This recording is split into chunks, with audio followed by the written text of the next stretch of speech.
таңғы ас, таңертең деп таңғы асқа алма мен асқабақ қосылған құймақ пісіретін боламыз. Ол үшін бізге алма және алмадан 2 есе үлкенірек асқабақ, екеуін орташа үккіштен өткізіп, 1 кружка айран және 2 тал жұмыртқа қосамыз, 2 шай қасық шекерімізді қосамыз және қандай ыдыспен айранды өлшеп алсаңыз, тура сол ыдыспен ұнымызды елеп салатын боламыз. Нан қопсытқыш жарты қасық және корица жарты шай қасық салатын боламыз.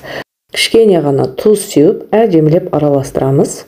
Кейін табамызды қыздырып, кішкене майымызды құйып, осылай әдемілеп бір қасықтан салып, екі жағын бірдей қуырып алатын боламыз. Дайын болған құймақтарымызды қағаз майлықтарға түсіріп алсаңыз болады. Біраз болсын майын сорып алатын болады. Мінекей, сонымен біздің құймақтар дайын болды. Бізге ас болсын, сіз жасаңыз.